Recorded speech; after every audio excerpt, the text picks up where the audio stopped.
I've been seeing some folks on YouTube, and what they do, instead of cooking a big old brisket, you know, which will feed a lot of people, and if there aren't many of you anyway, kind of a thing people do is take a chuck roast, and they put the rub on it and everything and cook it. It's sort of a simulation of a brisket, and they claim it's really good. You know, there's some pluses to it. You don't have to trim it, and it's, you know, not as big. And anyway, Sock Monkey, he's got a smoker, Kamado Joe, and I got to thinking, well, I'm gonna do this. I want to cook one of these chuck roasts and like it's a brisket. And you know, I've got a smoker, and that was my plan, to do that on my Oklahoma Joe. It's a conventional smoker with the firebox and everything. If you follow my channel, you've probably seen it.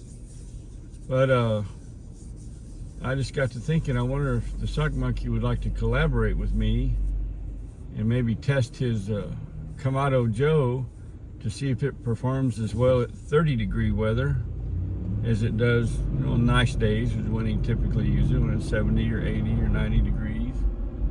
And that's the big thing about those Kamado Joes or big green eggs, those type of cookers, is how well insulated they are and how well they hold their temperature. You don't always have to be managing your fire, managing your heat. You know, they just Cadillac right along, put the meat in there and come back when it's done, pretty much. Not quite that simple, but a lot easier and less maintenance than a conventional smoker. So he said, yeah. So I'm on the way over there, and yeah, let's go talk to the Sock Monkey. Get all this stuff rolling. What are you doing out there? Get a fire started on the Kamado. Building a fire. Big Joe. It's cold out there. Big Joe. It's Kamado Joe. I got the Big Oh, Joe. Kamado Joe. The Big Joe. Oh, they make different sizes. They do. Okay.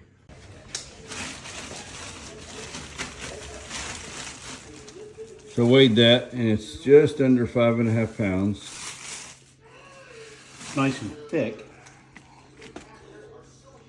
I came from the Brenham Quality Meat Market in Brenham, Texas. It has good marbling in there. Yeah, it's got some good. Yeah. It'll be all right.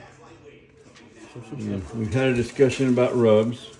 I was indifferent. We had a couple of choices. We've settled on this, something the Sock Monkey had, called Killen's Texas Barbecue Rub. The best barbecue, period. You know? So yeah, that's the rub.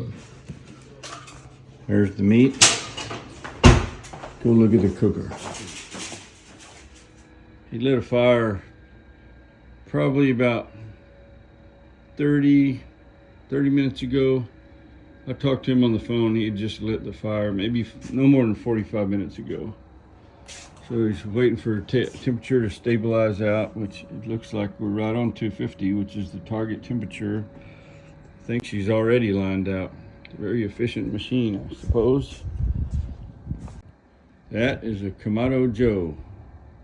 The big Kamado Joe. Beef. It's what's for dinner. Right? Sure. What are you doing? I'm putting Getting my camera ready and all that? Yeah. You gonna make a video? Yeah, I think so. I ain't sharing none of my video with you. I ain't getting none of mine, so you'd be lucky to get your meat back out of the. Come on, once I close come on the lid. now. It Come has on a now. lock and a combination on it. You do what you need to. We'll see about that. I know a guy. You know a guy? Actually, I'm not going to share my video with him. That's part of the deal. This is sort of an experiment, or I don't know. It's just something for fun. We're doing the exact same thing. In other words, we're cooking that meat on Sock Monkey's cooker. And normally we collaborate on things. Sometimes, like when we went for the walk over there to get the geocaches down the nature trail and that stuff. You know, I gave him my video clips and he gave me his, and where we could use them to fill in spots if we needed to. Well, to make a video about the exact same thing from two different perspectives, we have decided we will not share each other's video. He's going to make his version, and I'm going to make my version, and we'll post it to our YouTube channels. And there'll be a link to his and down below in the description. And we'll see how the same thing can look very different from two different people's lens. Just something to do, you know? I am going to put a water pan underneath this thing, underneath the grill part here. I have the temperature probe here for the grill temperature. I'll put the meat on here, and I'll have a meat probe that also will hook into me. Kamado Joe is a wonderful cooker in its own right, but he has enhanced it. And what it is, there's a control box over there, Flame Boss. Okay, it's a Flame Boss. And this controls it, and you got the ports here, the connections for one of these can go into the cooker to give you temperature of the inside of the cooker, your cook temperature, and then a meat thermometer into the meat where you can monitor your internal meat temperature, so you know exactly when it's done, and you don't overcook it and you don't undercook it. And it's powered, and what it powers is over here on the side. That is a little fan, okay? So when it needs to add some air and stoke the fire, so to speak, it'll kick on based on temperature. It maintains a very stable temperature, and this is the exhaust. So that fan is bringing air up through the bottom and venting out here, and yeah, pretty cool. Nice cooker. And our meat is in there. I just returned from Mulder's Rods, got my video shot there, and I'm back over at the Sock Monkeys, and he's got the internal meat temperature up to 91 degrees, so it's well on its way. See how it turns out. Sock Monkey has decided it's time to take a look at this meat, so we're going to open her up. He's got a temperature probe. He's going to just do a little validation, make sure that the probe that's associated with the temperature monitoring, the constant monitoring, is accurate. Just a little check. And our meat, very nice. All right. It's well on its way to being delicious dinner. It is. We'll get her closed. And are you happy with our progress so far? I am. Yeah. Yep. It's looking good. I'm not going to wrap it or anything. It doesn't need that yet. So if I was judging based on the smell, I would say things are looking good. it smells pretty good. Yep. Very nice. Following day. There was obviously several more hours left of the cook, and that was fine, not unexpected. So I went home and needed to edit video to get the Mulder's Rods update video out. And we talked about it, and intended to go back later in the evening, you know, when it was ready, unless it got too late.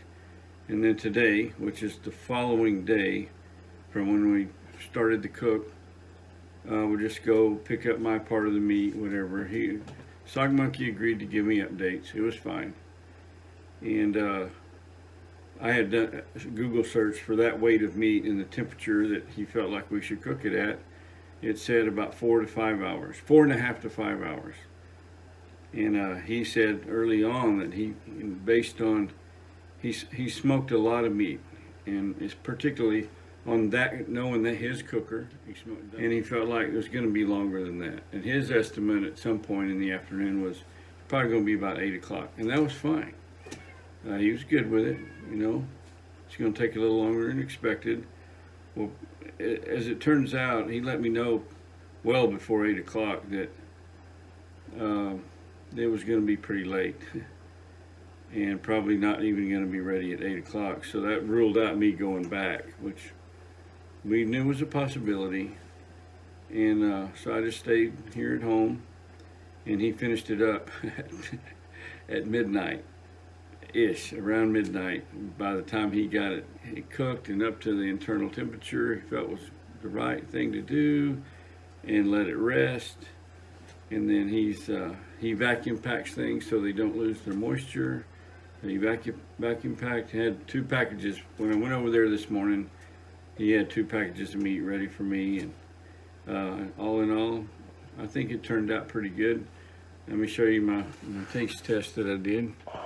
I warmed some up. Got my favorite barbecue sauce on there. Little Stubbs Original. Love that barbecue sauce. And let me get a bite here.